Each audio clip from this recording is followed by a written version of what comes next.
ما اختصش بها المسلمين، لا، أي المسالم لمن خلقه الله.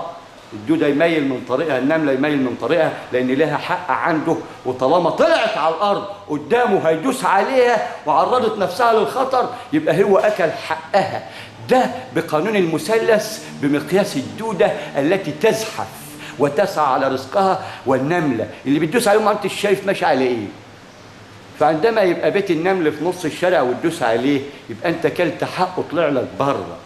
اعمل له وادي نمل، لان انت صاحب اللب اللي هتوزع اللب. وديته فين؟ ده كوثر. وهتعيش قد ايه؟ ده مثلث 60 70 فوق 70 ضيف، يعني لواقع رياح. هذا هو كتابك التي تركته، نواة الجهل المضجع المتعمد بثمن بخس. والله إن لم تعدل فسوف أعدلك بطريقة لا يعلمها إلا الله، وستعلمها حين الحدث ورفعك الحدث. بكلمتين يعبروا لك أسوار، مش سور ذو القرنين بس، يأجوج وماجوج، أسوار، وهدخلك. ده أنا المثلث. طالما ما امنتش بهلاله تقول لي هلال ماسونيه، هلال شيعه، مش عارف تقول عليا ايه. والمسلمين انت يا مسلم يا محترم مالكش هلال بتصوم عليه، نزلته من الانتخابات، موته، لان عارف ان هو السيد وما بياخدوش الا السيد. بقت حاجه بقى عارفها الشعب، نشوف له لعبه وسخه تانيه. هو ده الاخ اللي اتعلم. خلي بالك اللي واخد على قفاك ان ده القف، مش لازم يجي لا، هو يوسخ ايده.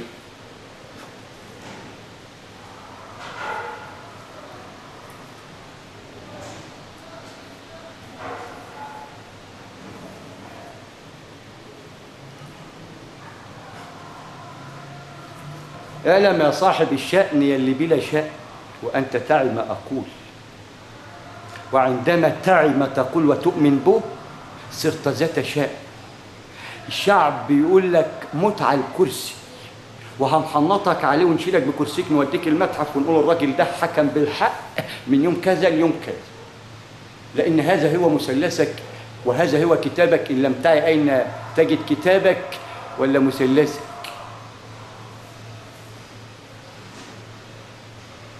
ويجي من نسله اللي يقول له الشعب اقعد انت عشان احنا نفلح ونأكلك لأنك حكمت بقانون الله.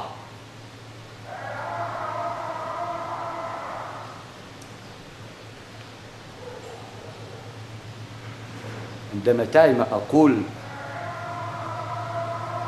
ستموت على الكرسي وتاخده معك وتحنط به في المتاحف. وأنا قلت لك هتجيني زاهد في المتاحف، لأن سترى أهل علم تحفين لك المتاحف بتماثيل تخلد مثلثهم القائم على علم ينتفع به الناس، علم ينتفع به الناس. ما اصل انت عامل لي مثقف قوي في فتح والضم والكسر، يا ريتك عرفت معناها. ده انا اللي هعرفك معناها، مع اني ما عبرتش حرف الالف اللي هو اعوذ بالله من الشيطان الرجيم. تعديت بالواحد ازاي؟ اللي انجب تليار الواحد الى ما شاء الله، وما انتش عارف تلاقي له الا ما لقيتش الا الحرجه بتاع الحاوي بتاع الفلوس بس. لكن حاجه تجيب لهم ميه، تجيب لهم كهرباء، تزيد لهم الرقعه الزراعيه، الرقعه السكانيه. يا اخي ده انا هرقعك. عد الرقع اللي كانت في سيدنا عمر عليهم جميعا الصلاه والسلام، الخلفاء الراشدين مرورا بالانبياء.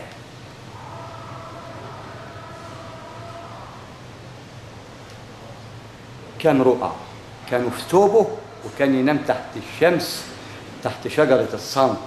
عندما تعي ليه كان بينام تحت شجرة الصمت؟ ده أنا هشنفك عشان ياخد حمام شمس بمقياس الذرة الضوئية القائمة على الزجاج. الذرة الضوئية والمادة السوداء الذرية ساكنة لوقح الرياح اللي تشكل ظل، يوم لا ظل إلا ظل. إما الظل ده بتاعك انت، ما هو خلقك وهو خلق. يبقى خلقك انت وظلك، بس خدت ظلك ده مقياس ما بيطول ويقصر. تلاقي خيال كده تيجي في نص الحته تلاقيه بقى تحت، تيجي في الجنب تلاقيه سبقك كده، تيجي كده شريك مخالف. حتى تعي ان به علم.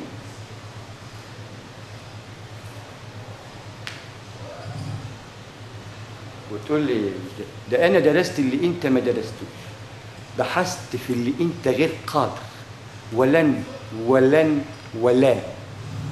تقدر على قول لفظ واحد من علم هذا المثلث القائم على عشرة كاملة تكامل نواة المنظومة الرقمية التي أنجبت رقم واحد أيضا يشكل رقم 11 وما أدراك بثقله. حينئذ ستعي ما أقول يا حلولو، لأن ما عادش فيها إلا لواقح رياح. كما خلقنا منها وخلق هذا الكون من لا شيء يشكل مادة راكدة إلى شيء فيه ذهاب وإياب ودواب. ستعي.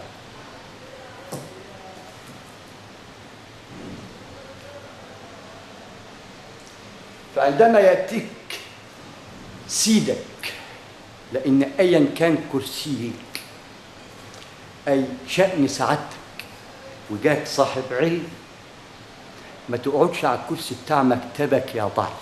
لو قعدت على كرسي مكتبك تبقى فشلت.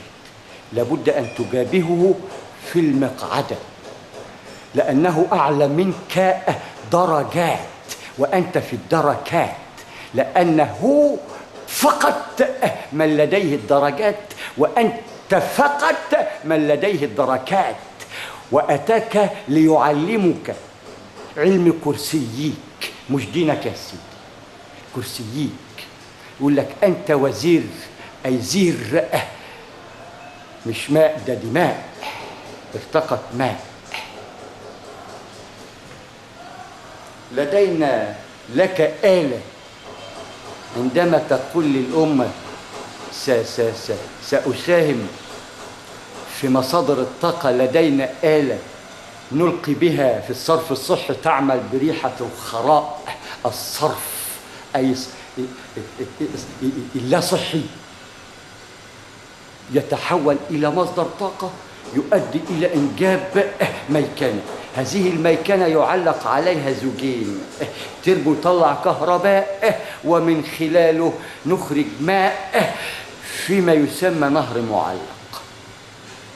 هذه الآلة تسمى نواة الإنشاء.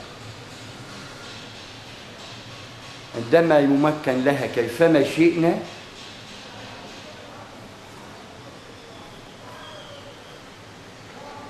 سنعطيك الرقم الآخر، أي الآلة الأخرى 19 التي ارتقت هذه العشار.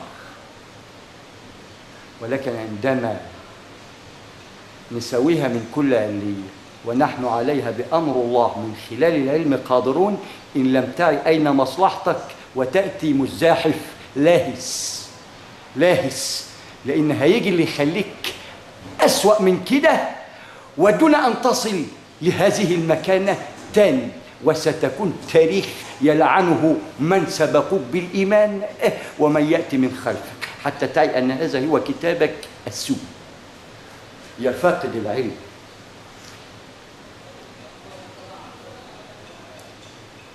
مستخبيين من إيه يا ضالة؟ عندما تتصالحوا مع الواحد خالق الواحد وله الأنثى رقم 2 الركعة، سترى الابن الساجد. وخد مقياس، لو جاك الطوفان حط خازوقك تحت رجليك. امال جاي منين؟ إيه؟ ما هو من خازوق سعادتك، الثعبان الاقرع اللي دكوا في السبايل. والله ما انت عارف بتعمل ايه. ده النكاح ده كون بيتكون، ده انت شرذمه، وأنت لك معادلة نسبية رقمية نعيها ونقدر نطلع اسمها بالاسم. بقانون المتشابهات. نرى النواة وفي هذا العصر الرياء والأربعة المتشابهات مثلهن ونقول ما لا نعلم، وإلا كنا علمنا نواة العشار المعطلة وكيفية ارتقاء التسعة عشر عليها. وعامل لي مش فاهم ونقول ايه ده، انا اخلي لك الرقم العربي كده يطلع يقول لك مش هتعديني يا حاج، الحرف العربي قبلك كده يقول لك مش هتعديني يا حاج، فما بالك بباقي العربي. وخد من الالف للميم، من اعوذ بالله من الشيطان الرجيم لصدق الله العظيم. انما الالف والياء دي بتاعت الازواج اللي بيلعبوا تحت لسه.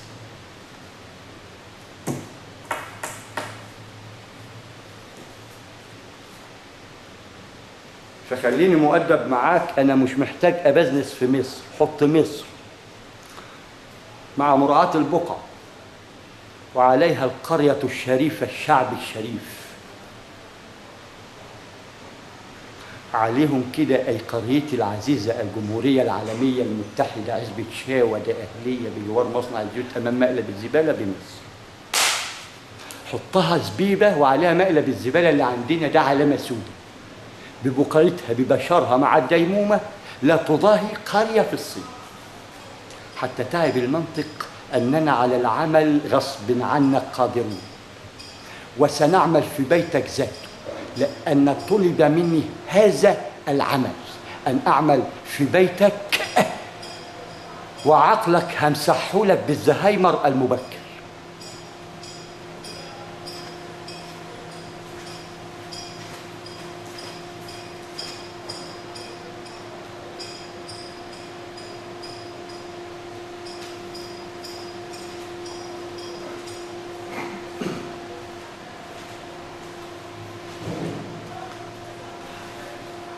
فعندما تدعي الزهايمر عن علم، اعلم أنك كما علمت فعلم الآخرون، وبأوهن من الأسلوب اللي علمتك إياه، لأن هذه هي المفاجأة.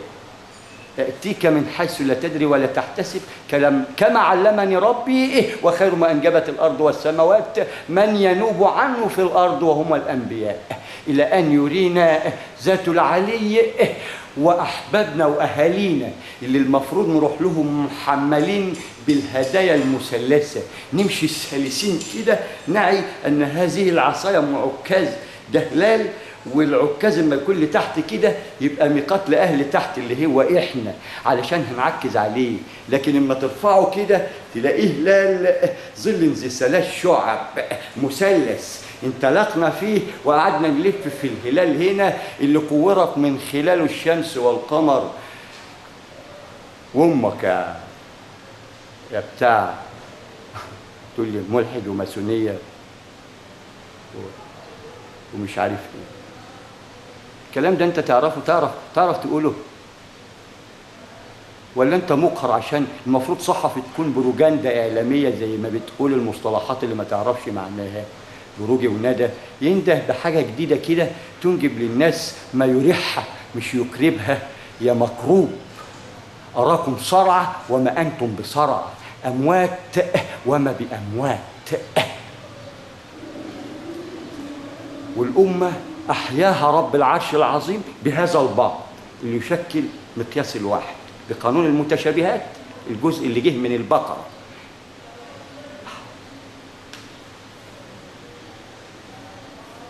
هذا قانون النعجة اللي هتاخد 99 حتى تعي من أنت وليس أنا أعي من أنا ولما أتيت.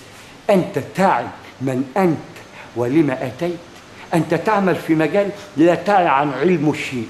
خذ الهلال مقياس والمثلث واشتغل، ضربوك بعد ذلك. هل من جديد؟ أما بعد لا يوجد في هذا المقياس اللي يشكل لك قانون بتكون منه مسرحك وخلفيتك السوداء اللي لم تعني شيء، تيجي تقول كلمتين بربك بربك وخد القرشينات واجري، مش عارف ايه اللي مرسوم وراك ولا ايه اللي محطوط تحتك من خلال المسرح، ولا بتقال لك من خلال كواليس يا دوب تحفظ، قصد تخطف وتيجي تحفظ وتقول. طب وجب علينا نتعلم. ما قالش لقد وقعنا في الفخ، مع العلم انه اول واحد وقع في الفخ وهو يعلم اقول اللوت.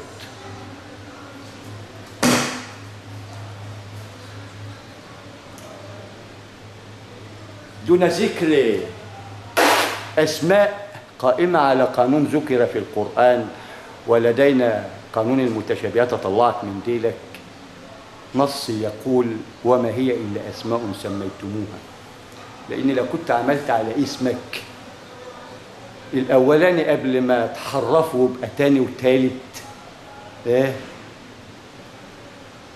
كان بقى لك مقياس. ده اللي اشتغل تحت ايدك ب5 سرق المشهد ده بقى منه ملياردير ويقود عالم بيزنس لانه ذو علم.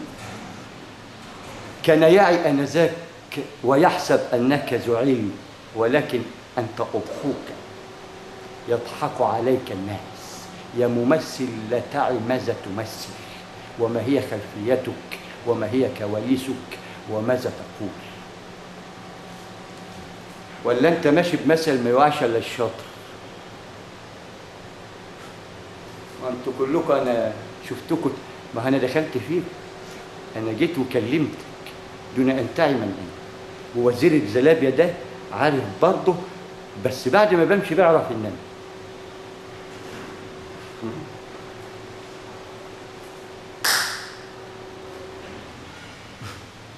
انتظر يا نسر بقى، انتظر يا نسر. ده انا هخليك تلف على المسارف تاني، تشيل الطوبه وتعمل مساجد تاني. خدوك قعدوك على الكرسي وكل شويه يقوم مسحين لك بقى. ايه ده؟ ما هي دي الرياله، بس بيقول لك عشان الريس هنمسحها. الريس له خدم وحاشم، ما هو ده ابو رياله، لكن اللي ورا الكواليس هو اللي سايقه. فعندما اللي يسوق ده ريالته تنشف، يعني انه اقوى من اي انسان خلق واي دوله خلقت برب العرش العظيم، لانه خلق هذه الفتنه اللي من لواقح رياح وستلبس هذه اللواقح وتمر على وجه الله بقانون دواب دائبه امام وجهه الدائم.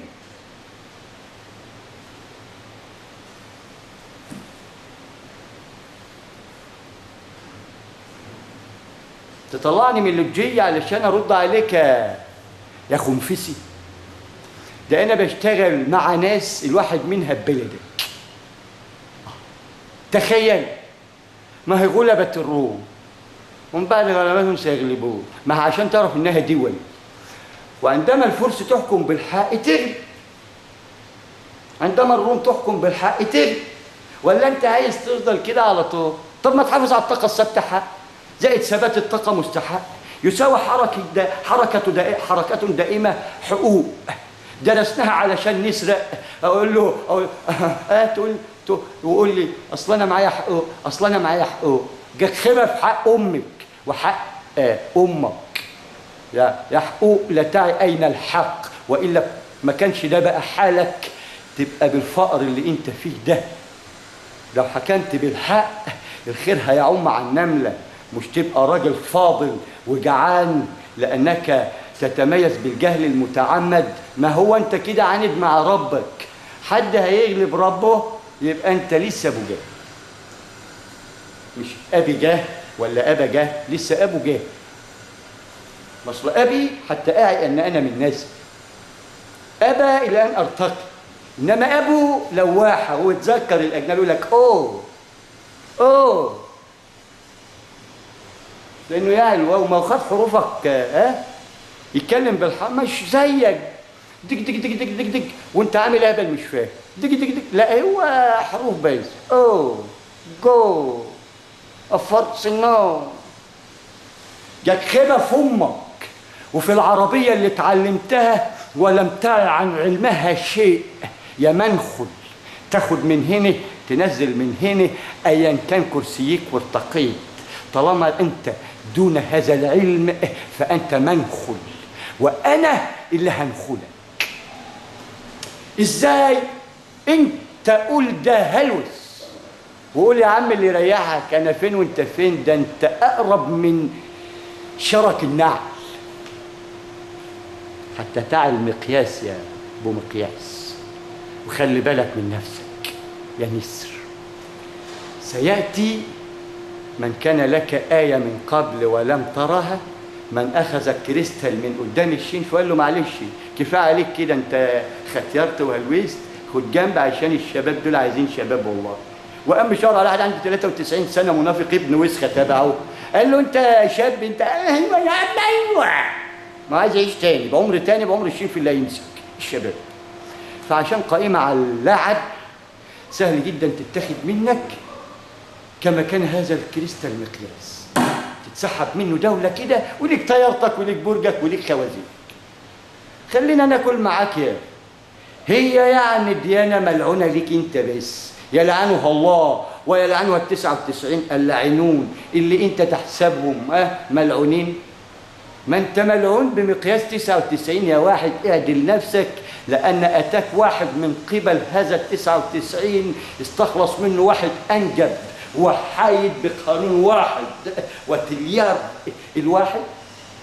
ستعي واحذر أيا كانت درجتك وأيا كانت دويلتك، فنحن نعي ما نقول وأهل المسيس أعدينا ما يكفي وببذل.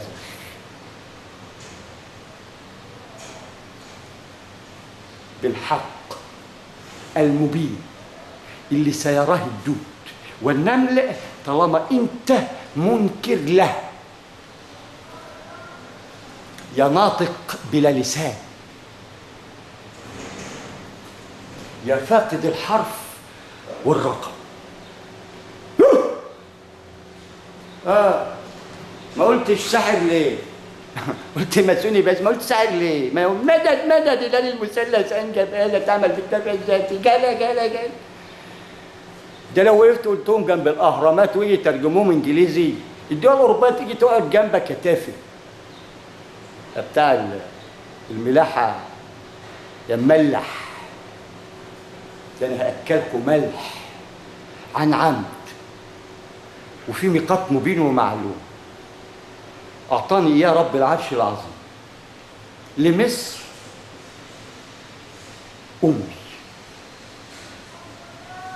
اللي سأتطهر مما أنجبت. حينئذ ستكون هذه الحديدة حتة الآلة اللي جيت قلتها يا بتاع النخة، ده أنا هنخلك، ده شوف، اوعى تفكر تخطف من حد تاني. جيت تخطف وتجري لقيته قانون ما عرفتش تسرق يا حرامي. طب لما انت عارف بتتعامل ازاي ما عملتش ليه؟ مستني ال1000 جنيه بتاعتك يا حرامي. تقول له الولد ده خبير يبيع 10 زيك ورقم 11 في القرطاس، يطلع لك بعد ما تفني ال11، الواحد ده بيطلع لك بالتليار الواحد عندما تفني واحد فقط من ال11. ازاي؟ اسأل رب العرش العظيم كما سألناه، لأن سؤالنا لم يجيب عليه أمثالك يا أخي المتعلق بلا علم.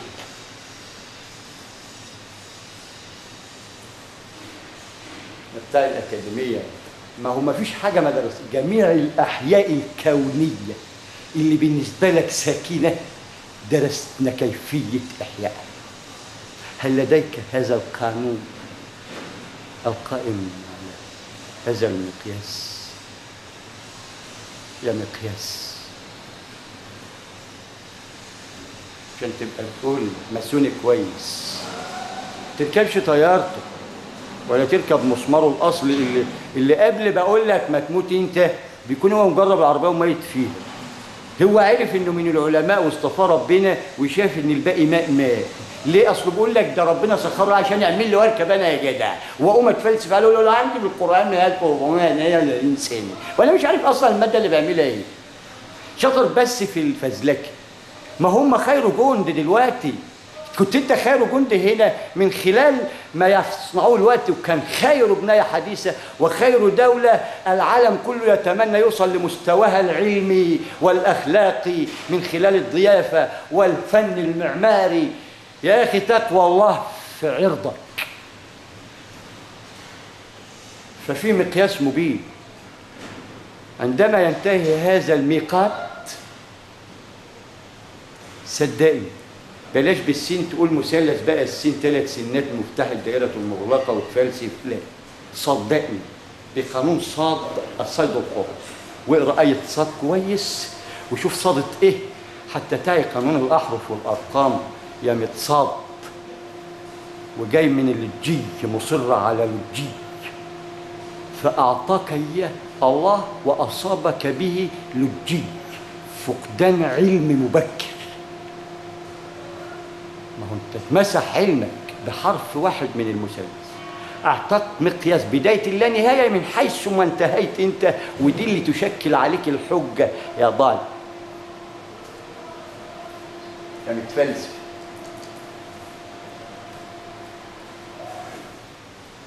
اللي ماليش دعوه بالدين، امن انه مخترع لكن الدين ما هو يوم الدين، ولا مستني يوم الدين سداد الدين في ما تتاخد روحك يا بعيد.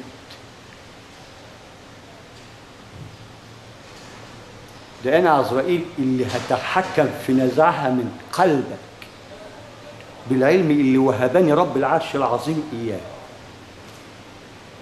هفجرك من نفسك، خليك انت تفجر نفسك. لو في قلبك مقياس ذره ضغينه للأم ايا كانت درجتك من اول زبال الذره، انهي برئيس الجمهوريه اللي يشكل مجره، لان هو ما عادش شايف علماء.